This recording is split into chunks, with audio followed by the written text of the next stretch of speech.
used to live on the coast, by the way, if it's a coastal town, then you can already imagine, use your minds, their economy depends on the sea. They're fishermen, right? They do trade, or coast, ships embark on their docks and they do trade with them, or they go out and get their food from the ocean. So that's already understood. And Allah says they used to violate in the matter of the Sabbath, meaning they carried on doing their business even when Allah told them not to on Saturdays. This was the time when they're not supposed to do it, but they would do it. And why would they do so? Why would they violate the Sabbath? They have 6 other days to earn their income, or fish for their fish. So he says, إِذْ تَأْتِيهِمْ حِيتَانُهُمْ يَوْمَ سَبْتِهِمْ شُرَّعًا. When on the day of Saturday, when it's haram for them to go, impermissible for them to go fishing, shurra actually suggests that the fish would actually come to them. تَأْتِيهِمْ حِيتَانُهُمْ.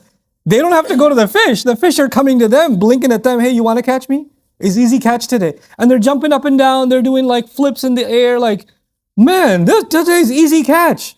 On Saturdays, the fish would come out like it's a festival. And other days, يَوْمَ لَا يَسْبِتُونَ لَا تَأْتِي. And the days that they don't have Saturday, the fish don't come easy. They don't come to them. So they noticed, even though they can get, it's not like they had no fish to catch. They could still catch, but it wasn't easy. But on Saturdays, it was super easy. It would come to them. It would run toward, the fish would run towards them, right? And these are Muslims, by the way. They're Muslims.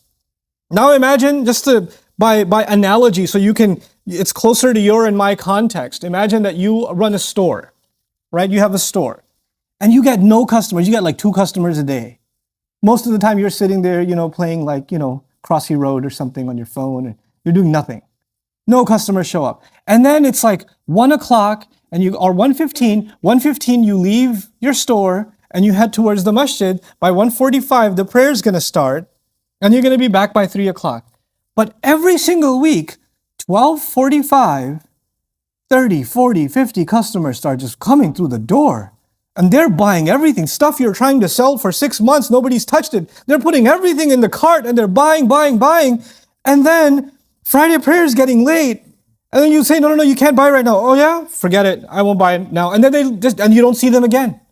Until next Friday, right exactly for the time of the prayer. Other than that, you get maybe 10% sales. 90% of the sales happen right as Friday prayer is coming. Right? So it's pretty tempting come on, I'll still catch 2 rakahs. Or it's not that haram, is it? Just one Friday. It's not like I'll become a non-Muslim. It's not so bad. So you start making calculations in your head. What's a bigger loss? Missing the prayer or missing all these customers? So this happens to these people over and over again. And eventually they start getting in the habit of violating the Saturday.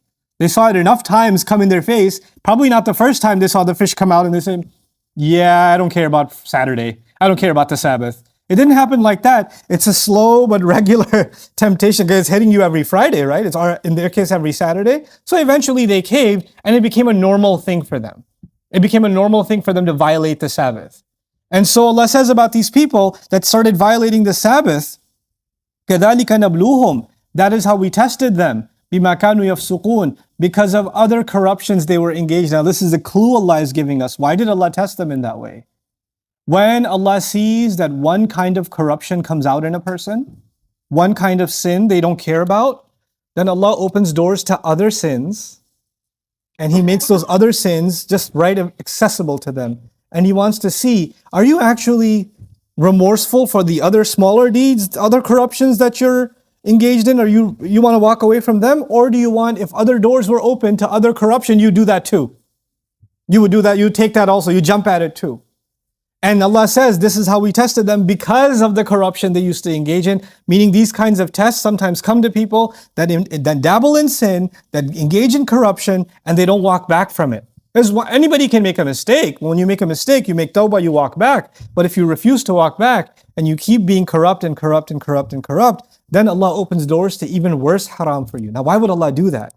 Allah does that in other places He describes that إِنَّمَا نُمْلِي لَهُمْ لِيَزْدَادُوا إِثْمًا. Like Allah extends their rope for them so they can earn even more sins.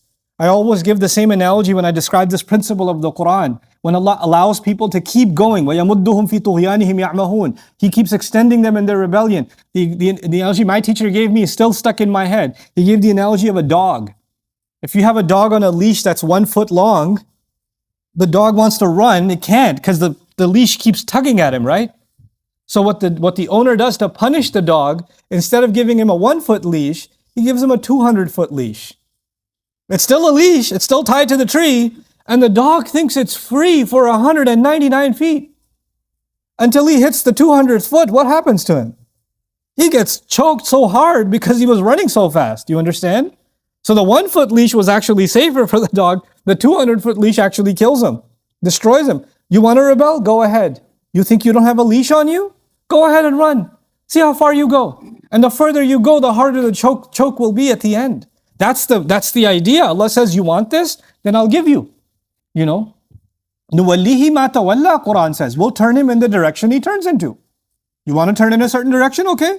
I'll open up all the doors that the road you want to take. Allah will not stop you from taking a road. As a matter of fact, someone wants to take the right road, Allah will open more doors for them in the right direction. وَالَّذِينَ جَاهَدُوا فِينَا لَنَهْدِيَنَّهُمْ سُبُلَنَا. Somebody wants to take the wrong road, Allah will open more doors and more wrong and more wrong. Go ahead, take it. He's not making you do it, He's giving you the choice.